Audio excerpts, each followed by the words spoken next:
No, that's absolute nonsense. And what actually does bother me is that this has been explained extensively in Parliament in extensive answers to questions. And the answers have been accepted. And now, hiding behind a press release, these challenges have come up. It's absolutely not true. As we have stated ourselves, the investment that used to go into the sewage system in the previous administration all those years ago was an average of £200,000 a year. We have put in almost £1 million a year in improving and restoring and repairing our sewage system.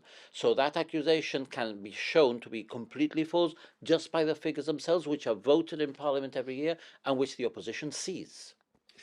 But obviously the opposition is there to do a job, and when they see that something is happening, for example, this recent incident where the sewage system was literally bursting at the seams, they have to point it out. Of course, but I think it should be responsible opposition. You have an opportunity in Parliament, you don't take it. I think that the negative way in which things are exaggerated, and from one incident which I have explained at Wellington Front over a period of time, which is due to a number of things, some damage in sewer that is over 100 years old, that is 3 to 6 meters deep, and is really difficult to deal with, and has been dealt with, and we're working on to extend that to complaining about the capacity of drainage when it rains is ridiculous. I think there are ways of being responsible in opposition, and I'm quite disappointed in Giovanni. He seems to be listening to the dark side of the GST in coming forward in this way.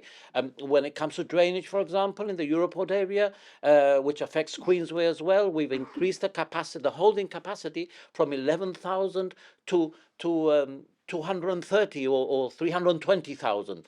I forget the exact figures, but which means that the when it rains excessively, we can cope more. We no longer have the flooding of Queensway and of Jumpers Bastion and of Wellington Front that we had 10 or 15 years ago. So clearly, we are working very hard on improving our infrastructure and in adapting our infrastructure. So these criticisms are unfair, and that is not good opposition. When you say that it's 100-year-old sewage system, is it a case of being in a situation where we have to think about, as you say, forward planning, or is it a case of we have to think in terms of drastic measures? Well, we're doing all of that. We've had a number of new pumping stations, one in the Varelbeg area. We've had two others.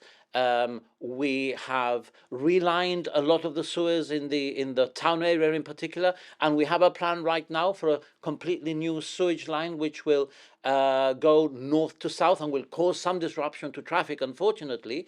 But works will start quite soon in new sewage lines both on the east and on the west side of Gibraltar. So this is all happening at the same time. The thing is that it happens in the background. Technical services gets on with a lot of work which people might not realize. But unfortunately, because of the disruption that there will be to traffic while we lay new sewer lines, these things are happening. We are planning ahead more than anybody has ever planned before.